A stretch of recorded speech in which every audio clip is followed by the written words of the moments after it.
6-1 by them. Obviously you spoke to your players about that and you're fully aware of the threat. We've done that homework. Obviously we have made the players aware of the team that we are facing tomorrow, the history and what they've done in the last few years, and as well we've got Martin in the squad, which knows him really well, and he's done the homework as well in the dressing room to understand that tomorrow is going to be a tough game. How do you balance how brilliantly well you've done so far, big game last weekend, a big game next weekend in the Premier League, wanting to rest some players, I'm sure, and give players who haven't played so much in the Premier League minutes, but also keep that momentum of winning going?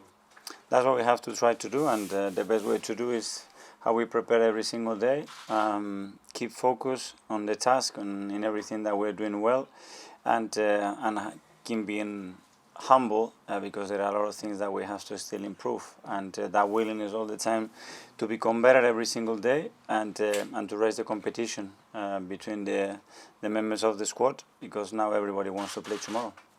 Can I just ask you, away from the game, about some of your really, really promising young players?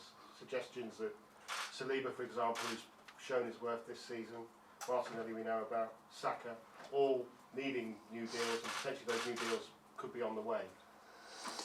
Well, obviously we have to plan for the future, and we are all working on it. Obviously Edu is on top of it, and all the board, and we will try to do the things in the right way, being fair and trying to plan the best possible way, and reward the players that, in our opinion, have a big future for the club. And when we have something to announce, we will do that. But the days when this club got to the final year of important players' contracts are probably in the past, are they? I don't know. I think every player is different, and what happened in the past, for sure, the people that were in charge had the right reasons or tried something that it was beneficial for the club. We'll try to do the same thing and make sure that the club is always protected, that the club is always in a good position to move forward, and the players are happy to be at the club. Question for Via Play Norway. Hi, Mikel. How do you rate Bodo Glimt's level in comparison to the teams you meet in regular? Very high. High? Okay. How do you... so what you want a number? From 1 to 10? From 1 to 10. How high? Very high, I said. Yeah. How do you prioritize the Europa League, especially with the start of the Premier League that you've had? We don't. It's a competition that is really important for us. We know how important it is to be on top of that group, and we have tough competition, and the home advantage, you have to use it, and that's why tomorrow's game is really important for us. Are there any player at Bodo Glimt that you've noticed or fear in particular? But there are a few really good players. I think they're a really good coach as well, and they have a really clear identity. How they play, you notice straight away what they're trying to do, and again, I've been impressed with them. Hi, Joey Durso from The Athletic. Congratulations on the derby win. After that game, you singled out Thomas Partey for praise. You said about everything that he had been through. What exactly did you mean by that? Well, obviously that he hasn't had the consistency in the last few months. Obviously the injuries that he's been through, he's been in and out, and he needed a big performance like that. He contributed to the team in an exceptional way, and we are really happy with his performance. And how's the injury situation now? Sorry? How's the injury situation now? Is it looking okay? Yeah, he's looking fine. He doesn't need to play regularly and consistency and at that level. Yeah, Norwegian Broadcasting Company. Hi. During the last national break, Norway had help from Man City's physio to support Haaland. Do you find it anyhow problematic that he might know about your captain Martin Odegaard's health? No, I think it's something really common that that staff members, whether it's physio, doctors, fitness coaches, they work for national teams as well. Nowadays, football is so connected. We all know each other somehow, or someone has worked there. So the information is always there available if you want to try to find it. Okay, one there. Hi, Mikel. Hi. Bodo Glimt is a really system-based team, and they have actually, the players they've sold the last couple of years have been struggling at their new clubs.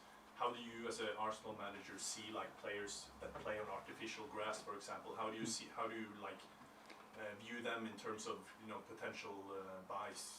Does that make any difference to you, or what's your view? Well, I don't know. You put it the other way around. Probably the players that are used to playing desert pitch, which is what we use, and then you have to play an artificial. You notice the difference, and it takes a while to adapt. So I imagine, I don't know for sure. I imagine that when it's the other way around, it's a bit similar. Come on then. Yeah. If you spoke with Martin about Glimt, what did he say? What did he say you should be aware of before the match? No, we just discussed. I spoke with him about what I saw. We did the same with the staff, and it was really clear. He shared exactly the same opinion, and he said tomorrow will be a really tough match. Okay. I just wanted to ask about Reiss Nelson. Obviously, he was out on loan last season. Is this a really big opportunity for him now that Emil Smith-Rowe is out to sort of come in and impress? Well, obviously, we wanted after the spell that they had last year on loan, we wanted it back to see if there is any changes. There is a prospect that that we can really take to the next level. I think the potential is there. We always hang in there because we see something on Reiss that is especially. Obviously, it's been is part of our academy system, and now he's going to have an opportunity. He's been out for almost 3 months with an injury. He's back now, he's fully fit, and he's ready to play. He just needs minutes now. Do you think he can maybe follow in the footsteps of someone like Emil Smith-Rowe, for example, who had a similar injury and then came back? And That's what he needs to do, and now he needs to show it that on that piece, his attitude. I think the way he's matured and evolved in the last year or so, it's been really impressive. I think everybody's talking about it. Now he needs to do it on the pitch. One at the back there. Mikel, Martin Odegaard is probably not the most vocal captain. Can you say a little bit about his leadership role in this group? I think when we talk, everybody listens to him. That's a really important quality. It's true that he's not the loudest, probably, but it's something that is someone that leads with example every single day. He's doing the right things. He's really humble. He's trying to help everybody. He puts the team in front of him. He has huge love and passion for this game, which I really like, and he wants to improve, and he wants to drive this boat as quick as fast as possible, and we believe he's the right person to represent the values that we have at the club. Leif? Mikel, bearing in mind the start you had, do you see the Europa League as a help or a hindrance? Always a help. Playing in Europe is always great. Tomorrow I think we're going to have a great atmosphere again at the Emirates, and we want to produce those nights. We know that we want to be playing yesterday and today, but at the moment this is our reality. We have to accept it, and it's part of the next step, and we need to make the most out of it. Sonia?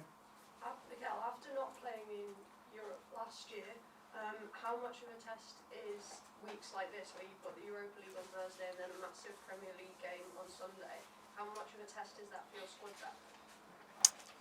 It's a test for the squad in terms of the numbers and the quality that you have when you make changes, how much you notice that, and at the same time how you are able to consistently play at the highest level and demand yourself that and be successful doing it. It's not something that we did last year. We're going to have to do it this year for different reasons, but I think everybody's going to be able to have to do that after the World Cup, especially with the schedule that we all have.